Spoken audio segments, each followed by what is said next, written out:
Amazon and Flipkart पे अपने product को बेस्ट सेलर प्रोडक्ट कैसे बनाएं। तो गाइज़ मैं हूं रंजन और स्वागत है आपका आरएसआर डिजिटल इंडिया में। तो गाइज़ आज की इस वीडियो में मैं आपको डिटेल में बताने वाला हूं कि किसी भी प्रोडक्ट को आप बेस्ट सेलर प्रोडक्ट कैसे बना सकते हो। तो गाइज़ आ गए हम अपने सिस्टम के ऊपर और देखिए गाइज़ मैंने जो भी बताना है मैंने इस चार्ट में लिख दिया है और इस जो पॉइंट्स मैंने बनाए हैं इस पॉइंट्स के हिसाब से मैं आपको एक एक चीज़ प्रॉपर डिस्क्राइब करके बताऊंगा कि कैसे बेस्ट सेलर प्रोडक्ट को बनाना है। तो फर्स्ट पॉइंट है अपना focus on your top selling products. देखिए हम अपने बहुत सारे प्रोडक्ट को बेचते हैं लेकिन हर प्रोडक्ट हमारा टॉप सेलिंग प्रोडक्ट तो बन नहीं सकता गाइस, ठीक है। तो इसके लिए क्या है मैं आपको दिखाऊं, तो जैसे कि अमेज़ोन के ऊपर मैंने एक कीवर्ड सर्च किया है हेडफोन, ठीक है। अब हेडफोन में क्या है कि आप देखो ये ऊपर के दो स्पॉन्सर्ड प्रोडक्ट हैं जो कि मतलब हमारा एडवर्टाइजमेंट चल रहा है। इसके नीचे अमेज़न चॉइस है। अब इसके नीचे आप देखो best seller product in on earphone, ठीक है, हेडफोन। अब इसमें क्या आप एक नॉर्मल सी देखो इसके रिव्यूज़, ठीक है, और रेटिंग्स आप देखो, रेटिंग्स कितने हैं 4.1 आउट ऑफ 5 एंड इसके ग्लोबल रेटिंग है 1,13,010, ठीक है गाइस, बहुत ज़्यादा है। तो मिनिमम जो क्राइटेरिया इनके होते हैं बने हुए कि हमारा किस क्राइटेरिया पे ये बेस्ट सेलर प्रोडक्ट मिलता है, तो गाइस बहुत सारे लोग आपको ये बताएंगे कि नहीं 4+ रेटिंग होनी चाहिए, 4.2, 4.3, 4.4 ऐसे होना चाहिए, लेकिन ऐसा कुछ भी नहीं है। आपको मिनिमम 3.5 स्टार की रेटिंग रखनी है अपने प्रोडक्ट्स के ऊपर और आपको ये ध्यान देना है कि जो आपका प्रोडक्ट हो वो बिल्कुल हाई सेलिंग प्रोडक्ट हो और उस प्रोडक्ट के ऊपर आपको ये ध्यान रखना है कि जो आप प्रोडक्ट सेल कर रहे हो उस प्रोडक्ट के ऊपर रिटर्न जो है ना वो जितना ज़्यादा आप कम कर सकते हो ना उसकी ट्राई करना है। जैसे आप डेली के एक ही प्रोडक्ट का एक ही SKU का आप 100-150 पीस बेच रहे हो और उसमें रिटर्न आपका मान लो 30% जा रहा है, 25% जा रहा है, तो गाइस इस कंडीशन में आपको बेस्ट सेलर प्रोडक्ट नहीं मिलेगा क्योंकि आपका रिटर्न का जो रेट है ना वो बहुत ज़्यादा है। अब इस केस में क्या होगा कि जो कस्टमर आपका CTR जो है ना वो तो आ रहा है लेकिन इसमें क्या होगा कि जो रिटर्न रेट है ना वो आपका इंक्रीज़ होगा। तो अमेज़ोन या फ्लिपकार्ट कभी भी आपके प्रोडक्ट को रिकमेंड नहीं करेगी कि ये बेस्ट सेलर प्रोडक्ट हो क्योंकि इसमें रिटर्न ही बहुत ज़्यादा रहेगा। तो इससे नुकसान अमेज़ोन फ्लिपकार्ट को भी है और आपको भी है, ठीक है। तो नेक्स्ट जो हमारा टॉपिक है उसको देखते हैं कि बेस्ट सेलर हमारा मैंने किस किस के लिए रखा है। अब देखो नेक्स्ट कीवर्ड मैंने सर्च करा है कॉटन बेडशीट। कॉटन बेडशीट में भी आप देखो इनका जो रेटिंग है वो 4 स्टार की रेटिंग है। नेक्स्ट एक टॉयज़ की मैंने कैटेगरी लिया है, टॉयज़ की कैटेगरी में भी आप देखो इनका 4 आउट ऑफ 5 है।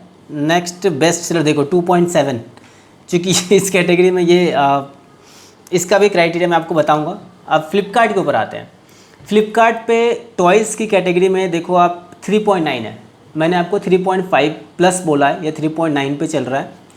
उसके बाद आप नेक्स्ट देखोगे कुर्ती फॉर वुमेंस, इसमें भी आप देखोगे बेस्ट सेलर, ये देखो बेस्ट सेलर जो है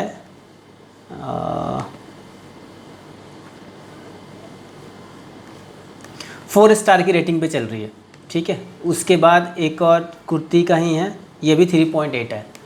नेक्स्ट कॉटन बेडशीट में अगर हम आते हैं तो कॉटन बेडशीट में भी हमारा 4 स्टार है।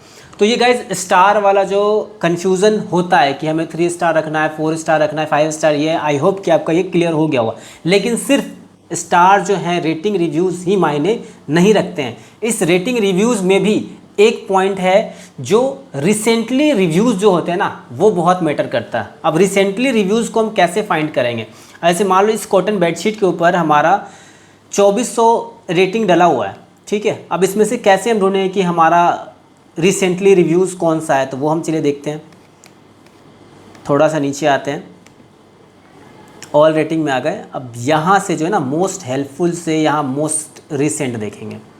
अब मोस्ट रिसेंट में आप देखो 1 डे एगो, 1 डे एगो, 1 डे एगो, 5 डे एगो, 5 डे एगो, 7 डे एगो, ये देखो बहुत सारे इनके रिसेंट रिव्यूज़ हैं। ऐसे आप जिनके बहुत सारे लोगों के आप देखो उनके रिसेंट रिव्यूज़ आपको दिखेंगे। देखो इसमें भी आप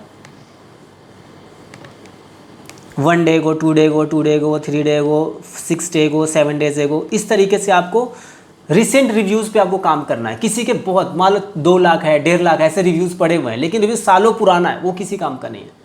क्योंकि आप 2 साल पुराना रिव्यूज़ के ऊपर कोई भी गाइज कोई भी ध्यान नहीं देता कि 2 साल पुराना रिव्यूज़ है, उसके ऊपर आपके 1.5 लाख रिव्यूज़ भी हैं तो भी कोई फ़र्क नहीं पड़ता। रिसेंट टाइम में हो सकता है कि आपने एक ही वेरिएशन में मल्टीपल प्रोडक्ट्स को एड ऑन कर दिए हो, वो जो रिव्यूज़ रेटिंग है वो किन्हीं और प्रोडक्ट का हो, आप किसी और प्रोडक्ट में बेच रहे हो, तो ये चीज़ें भी होती हैं।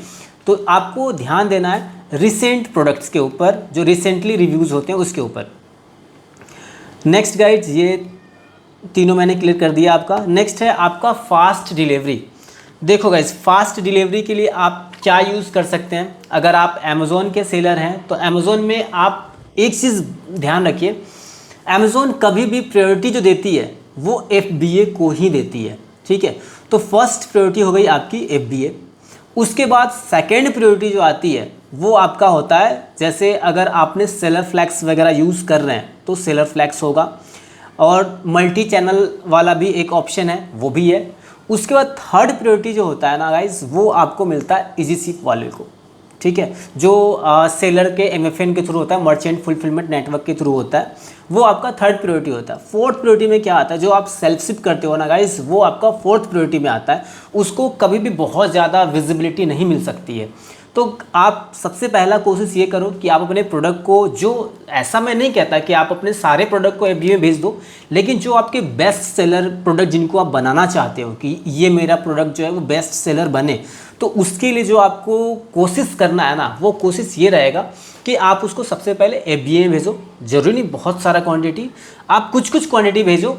और ये चीज़ आप ज़रूर देखो कि किस स्टेट से या किस जगह से उस प्रोडक्ट का सबसे ज़्यादा सेल इंक्रीज़ हुआ है। कुछ रिसेंटली डेज में लाइक लास्ट 2 मंथ का डेटा देख लो, 1 मंथ का देख लो, 3 मंथ का देख लो, जैसे भी आपको डेटा एनालाइज करना आता हो उस हिसाब से आप डेटा को एनालाइज करो, और उस हिसाब से आप अपने जो शिपमेंट्स है उसको आप प्लान करो कि आपको किस किस स्टेट में भेजना है। बहुत सारे लोगों का कर्नाटका से बहुत ज़्यादा ऑर्डर होता है, महाराष्ट्र से बहुत अच्छे ऑर्डर आते हैं, कुछ लोगों का दिल्ली से भी बहुत अच्छे ऑर्डर आते हैं। तो आपका इन जगह पे ना आप FBA हैं सब जगह, आप वहाँ पे आप FBA यूज़ करो।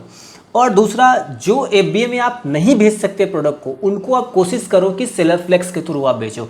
मर्चेंट पे आप कोशिश करो बहुत कम, ना के बराबर प्रोडक्ट को ही आप रखो। अगर आपके पास सेलर फ्लैक्स की सुविधा है तो आप कोशिश करो 90% सेलर फ्लैक्स यूज़ करने का, और बाकी आपके पास FBA है ही। और गाइज देखो, सेल्फ शिप है, सेल्फ शिप से आप कुछ जिनके पास बहुत बल्कि प्रोडक्ट्स होते हैं या कुछ वैसा है, तो उन प्रोडक्ट्स के लिए आप कर सकते हैं। फर्स्ट आपने फास्ट डिलीवरी में आपने देख लिया, हमें फास्ट डिलीवरी यूज़ करना है। 1 day, same day, next day जो गारंटेड डिलीवरी होता है उस प्रोग्राम को भी आप यूज़ कर सकते हैं। उसके बाद गाइज 5th पॉइंट जो है ना वो प्राइस है, कॉम्पिटिटिव प्राइस। कॉम्पिटिटिव प्राइस का होना बहुत ज़रूरी है गाइज। देखो कई बार ऐसा होता है कि कोई प्रोडक्ट है, सिमिलर प्रोडक्ट्स हैं, ठीक है, आप अमेज़ॉन फ्लिपकार्ट पे देखोगे ना बहुत सारे लोग हैं जो सिमिलर प्रोडक्ट्स ही बेच रहे हैं। खास करके फ्लिपकार्ट के ऊपर सेम तरह के डिज़ाइन बहुत सारे लोगों को मिल जाएंगे। आप बेडशीट में भी देखोगे ना, कोई 299 का बेच रहा है, कोई 1675 का बेच रहा है, कोई 395 का बेच रहा है, कोई 499 का बेच रहा है। तो गाइस ऐसा देखो बहुत सारे प्राइस वेरिएशंस आपको मिलेंगे, लेकिन आपके प्रोडक्ट की क्वालिटी जो है ना वो जज कर देगा कि आपके प्रोडक्ट की प्राइस क्या होनी चाहिए। तो आपको ये कॉम्पिटिटिव प्राइस जो है वो आपसे बेटर और कोई नहीं जान सकता। लेकिन अगर आप मार्केट को रिसर्च कर रहे हो तो आपको प्राइस जो है वो कॉम्पिटिटिवनेस रखना पड़ेगा, ठीक है। तो मैं ये नहीं कहता कि आप बिल्कुल अपने प्राइस को लो करके आप बिल्कुल लॉस में बेच दो, लेकिन आप एटलीस्ट ये करो कि कम से कम प्रॉफिट में भी आप अपने प्रोडक्ट को बेचोगे तो भी आपको ऑर्डर्स बहुत ज़्यादा बढ़ने के चांसेस रहेंगे। क्योंकि कंपटीशन को जब तक आप बीट नहीं करोगे तब तक आपको ज़्यादा ऑर्डर तो आपको वैसे भी नहीं मिल पाएगा। इस जो कॉम्पिटिटिव, आप देखो अमेज़ॉन और फ्लिपकार्ट जो है आजकल इतना ज़्यादा कॉम्पिटिटिव हो गया है कि इसमें कंपटीशन इतना हाई है कि नॉर्मल सेलर्स को भी सर्वाइव करना, अगर वो यूनिक प्रोडक्ट लेके नहीं आता है ना तो सर्वाइव करना बहुत मुश्किल है। एक ही कॉपी पेस्ट को बेच करके बहुत सारे लोग मैं देखते हैं वो कि 24,000 25,000 रेटिंग है, चलो जी सेम प्रोडक्ट को कॉपी पेस्ट करो बना के बेच दो। गाइस ये चीज़ नहीं है। आप अपने प्रोडक्ट को रिसर्च करो कि आप उसमें भी और नया क्या कर सकते हो। अगर आप उसमें भी कुछ नया करोगे तो काफ़ी ज़्यादा यूनिक होगा और उससे जो है ना आप बहुत अच्छा बेनिफिट्स ले सकते हो उसका। नेक्स्ट गाइज हमारा है points recently reviews, positive reviews and ratings. तो गाइस जैसा कि मैंने आपको बताया कि पॉजिटिव रिव्यूज़ वगैरह होना बहुत ज़रूरी है, ठीक है। रिसेंटली अब बहुत सारे लोगों की रिसेंटली आप, चलो मैं आपको सिस्टम पे दिखाता हूँ। जैसे देखो ये टॉयज़ का है। इस अभी मैंने आपको अमेज़ोन का भी बताया था, फ्लिपकार्ट का बताया था, और मैं आपको अमेज़ोन का बताता हूँ। अमेज़ोन में आप देखो मोस्ट रिसेंट पे भी आते हैं हम 2024 में अगस्त में ही आप देखो एक 24 अगस्त को मिला है, फिर से 24 अगस्त को, फिर 20 अगस्त को, यहाँ देखो इसको नेगेटिव रेटिंग है, 20 अगस्त को मिला है, 19 को मिला है, फिर 19 को मिला है, फिर 19 को, 18 को। तो इस तरीके से बहुत सारे रिव्यूज़ जो है ना रेगुलरली, मतलब रिसेंट रिव्यूज़ जो है ना वो ज़्यादा मिल रहे हैं। तो ये सब जो कारण जो है ना गाइस, वो आपके बेस्ट सेलर बनने के सबसे मेन कारण है कि आप इन सब चीज़ों को फॉलो करके बेस्ट सेलर बन सकते हो। अगर गाइज इन सब चीज़ों को आप फॉलो नहीं करते हो तो आपके प्रोडक्ट पे बेस्ट सेलर नहीं आ पाएगा, चाहे आप कितना भी एडवर्टाइजमेंट क्रिएट कर लो। अब इसमें देखो आप 4.3 स्टार की रेटिंग है आउट ऑफ 5 में। अब इसका 3784 रेटिंग है। अब इसमें मोस्ट रिसेंट में आप देखो 25 अगस्त, 21 अगस्त, 20 अगस्त, 18 अगस्त, 17 अगस्त, 3 अगस्त, 2 अगस्त, 30 जुलाई, मतलब रिसेंटली इसी मंथ के रिव्यूज़ हैं सारे ये। और ये कब से सेल कर रहे हैं ये भी आप चाहो तो देख सकते हो। इस पे